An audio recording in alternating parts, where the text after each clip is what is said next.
is going on, my fellow movie nerds and geeks alike? Today, I have another haul video for you guys. Oh, Jesus, God, no. And I know, it's just another haul. Look at what I bought. But this one should be pretty fun. I got a lot of interesting stuff, and you could get a glimpse at what Vicky and I got each other for Christmas. At least some of it, anyway. I'm going to try to run through this one relatively quick, so if I don't spend a lot of time on any of these movies or you want more thought-provoking reviews, feel free to follow Vicky and I on Letterboxd. We have been writing down reviews and checking out all the physical media we bought each other over Christmas, so you can see our deeper thoughts on Letterboxd there. We usually write a decent review, or like at least more thought-out thoughts than I'm going to give you guys here when I'm just showing you what I got. And if you do follow us on there, you can keep track with what we've been watching for January Giallo. Yes, we have actually been watching Giallo films this month, and if you want to follow along and see what we've been watching, that's where you can do it. The first thing today is Mako, the Jaws of Death. Now, this is a funny one for me because I saw this a very, very long time ago when I was a kid, and for the life of me, I could not remember the name of the movie. I just knew there was this guy that could talk to sharks in it, and he wore this crazy necklace. Well, Christmas 2024, my wife figured out what the name of the movie was and bought it for me. I know this has like an Arrow Blu-ray and some like out-of-print box set, but this DVD is fine. It involves a guy who gets this necklace from a shaman, and it gives him the ability to communicate with sharks, and they do not attack him, and they do what he says. It is insane. It is batshit crazy. It's an Italian film, and that should tell you everything you need to know about it. It's over the top, ridiculous. It's not very good, and the fact that it's called Mako is really weird because the only sharks in this movie are tiger sharks. But anyway, it's just a schlocky good time, and thank you so much to my wife for finally figuring out what I've been thinking of for over 30 years. Next, I got True Lies on 4K, the James Cameron, Jamie Lee Curtis, Arnold Schwarzenegger masterpiece from the 90s. This one got a lot of controversy over the past year because James Cameron used like AI to alter the image and kind of like rewrite his film of sorts. I didn't care so much about any of that. I thought, yes, the people did look a little waxy, but like this movie's great and I only had it on DVD. It involves like Arnold Schwarzenegger's character. He's like an undercover agent, but he can't tell his wife, Jamie Lee Curtis, and he works with like Tom Arnold. Bill Paxton makes an appearance in this. Tia Carrere is in it. This is a great action film, and like, yes, the AI can be a little distracting at times, but it still looks like super, super good, and love this movie. So happy to finally have an upgraded version of it. Yeah, baby, yeah!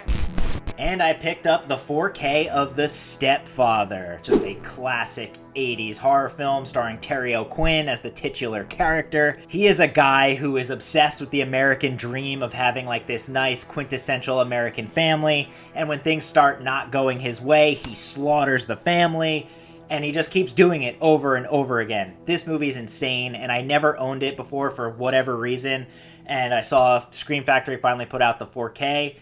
God, it is so good, and ironically, it's like really violent and kind of fucking disturbing, and Terry O'Quinn is just an all-time, like, American Psycho-esque fucking nutcase in this movie, and I'm so happy to finally upgrade it. Hell, own it at all.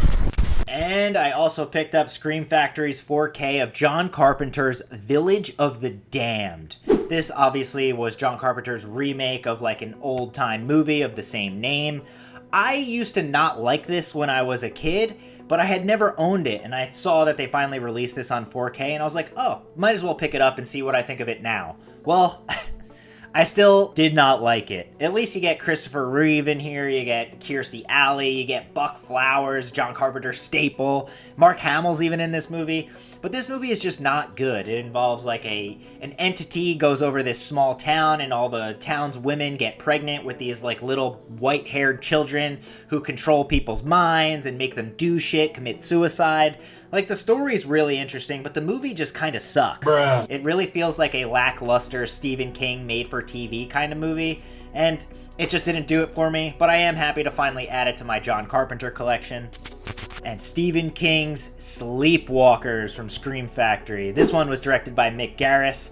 I kind of don't really care for this movie all that much, but I do find it like pretty endearing at times. It's got Madchen Amick from Twin Peaks, and God, what a beauty she is even back then and now even. This one has a famous song from Enya. I think it was called like Boadicea or something, and for some reason watching this movie as a kid, that song terrified me, and it still kind of does make me feel a little uneasy. This one's kind of cool. It involves like a mother and son who are like vampires. They're shapeshifters, and they're trying to get Madchen Amick to do like a virgin sacrifice of sorts, and they're just like giant cat people, and all the town's cats come, and it's just fucking gnarly and bizarre. Mick Garris makes some weird shit, and this is no different. Bruh.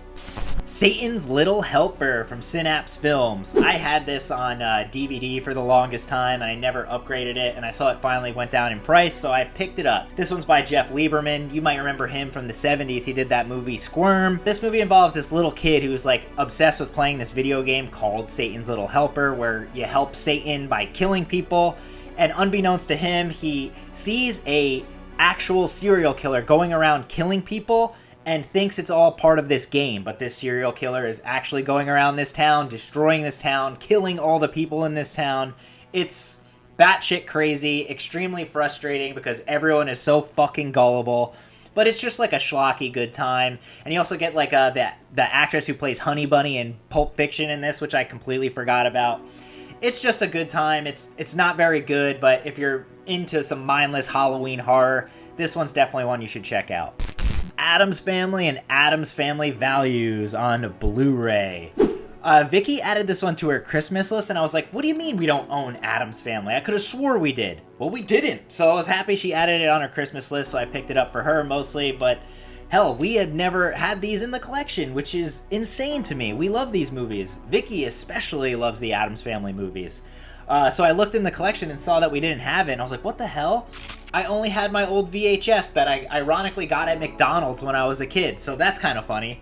But yeah, you know the Addams Family. These movies are great, timeless classics from when we were kids. Another one that Vicky added on her Christmas list was the Criterion Collection edition of 1984. Admittedly, I've never seen this movie. Vicky has, she loves it. It's based on George Orwell's classic novel, of course, about like, you know, Big Brother is watching, the government is controlling everything, and people are trying to overthrow it. It's got John Hurt in here from Alien, which is really cool. I'm looking forward to checking this one out because Vicky really loves it, so I was happy to pick it up for her for Christmas. Now into some Vinegar Syndrome titles. If you watched my Best of the Year physical media video, you saw I had The Keep on there, so you saw I already got this. This is Michael Mann's movie that he has disowned, essentially. It involves like a bunch of Nazis taking refuge in this like cave thing that they refer to as the Keep, and they unknowingly unleash this entity who is slaughtering everyone in the Nazi encampment and just killing some of the townsfolk. It is fucking weird and doesn't make a whole lot of sense, but I loved it when I was younger. It doesn't really hold up for me at all, so I completely understand where Michael Mann is coming from, but it is a beautifully shot film, definitely more style over substance. The soundtrack by Tangerine Dream is fucking all time, and it's just fun to watch. I don't really have much connection to it. I think the story needs a lot of work, and maybe one day we'll finally get the director's cut that Michael Mann has been talking about for fucking decades, but I am happy Vinegar Syndrome finally pulled this one out of the archives and brought it to us on beautiful 4K. This edition is unreal. And another one I picked up from Vinegar Syndrome is Blood Tracks. I love shitty 80s slasher movies. This one involves a Swedish, like, glam hair metal band that is going to the Alps to shoot a music video, so they've got, like, an entourage of, like, hot, sexy women, and all of a sudden they stumble upon this family that is essentially like The Hills Have Eyes in the snow that starts slaughtering everyone. It is goofy, it is schlocky as all hell.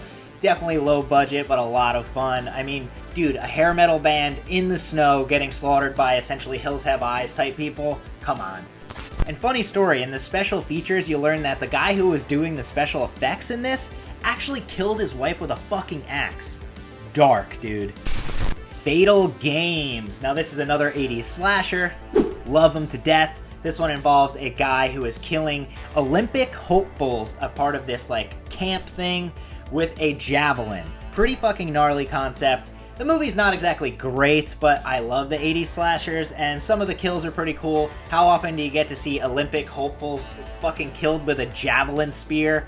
I think they could have used some different kind of kills in this, but this was a classic that I had heard about for years and never saw.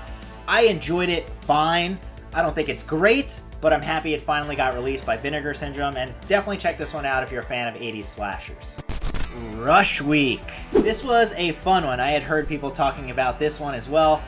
Again, I love my shitty slasher movies. This one involves like a college campus that is all of a sudden in turmoil because there's this guy dressed in this crazy mask carrying this huge axe thing slaughtering girls on campus. And a reporter goes trying to solve the mystery.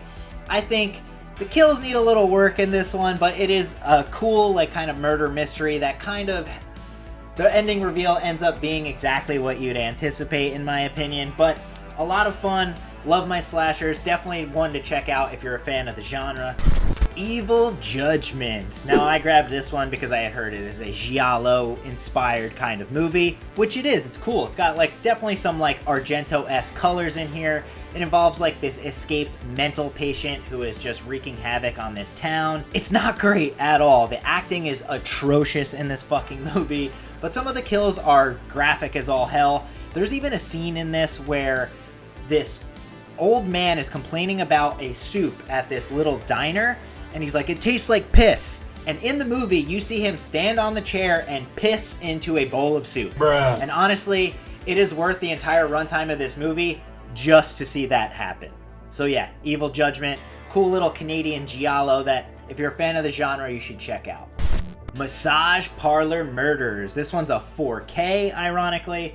I had never heard anything about this one, but I had heard it involves like a giallo-inspired type killer going around the streets of New York City, slicing and dicing up the old sex workers of the massage parlors in like Times Square. Sounds right up my alley. It is a cool exploitation kind of style, low budget as all hell, but it is advertised as being like almost like a sleaze fest. And while there is nudity in it, there's really nothing sleazy about it, and like the acting's really bad. It's just like kind of like very obviously very low budget, so it looks cheesy, looks shitty, and like the storyline's kind of whatever. The cop in this almost is like supposed to be like some kind of like yo, but it just didn't work for me. I love exploitation cinema, and I love like seedy, grimy old New York films. This one just didn't really have a lot for me. 5 Women for the Killer, another giallo film from Vinegar Syndrome that I heard good things about. This one was a lot of fun. This one is like almost like a classic giallo film. You got your gloved killer, you got this guy whose wife is giving birth to a child and she dies during pregnancy, and then everyone around him in this guy's life starts dying, so the cops think he is a killer, but turns out to be a great murder mystery. Kind of ends up exactly where you'd expect, but dude, if you love giallo films, this is definitely one that I had never heard of before, but was very happy to check out and was pleasantly surprised at how much I enjoyed it.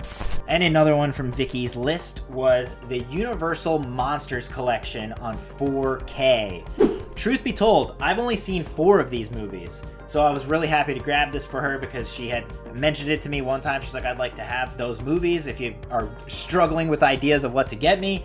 But yeah, I've never seen all the Universal Monsters movies, so I was really excited to grab this for her so we could check them out together. But this one's cool, man. It's got The Invisible Man, Frankenstein, Bride of Frankenstein, Creature from the Black Lagoon, Phantom of the Opera, The Mummy, Dracula, of course, and The Wolfman, all on 4K. And from what I can tell, these look amazing, so I can't wait to check them out and finally check out what started all this horror nonsense to begin with. May from Second Sight Films. This is one of Vicky's favorite movies of all time. It is a Lucky McKee film. It is starring Angela Bettis, of course. This is one that we saw when we were kids, but Vicky has always loved this film. It involves this girl who's kind of like socially awkward, doesn't really know how to talk to people, doesn't know how to really socially interact.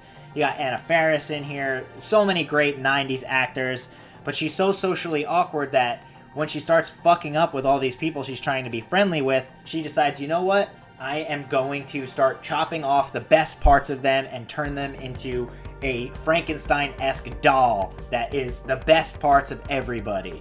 It's very dark comedy, very cool, and yeah, we rewatched it recently, and I gotta admit, I still love it too, and Vicky was like tearing up at how much she still loves this film, and this edition is insane.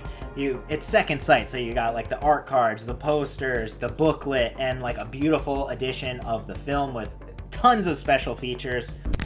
Frontiers from Second Sight Films. This is one of the French extreme movies from like the mid-early 2000s. This one involves like a group of friends who I think like rob a bank. They rob somebody of a lot of money during like a revolution of sorts, political upheaval in Paris. So they rob this place blind and they are escaping to the countryside. But little do they know, they stop at a hotel that is overrun by neo-Nazis who are trying to recreate the master race.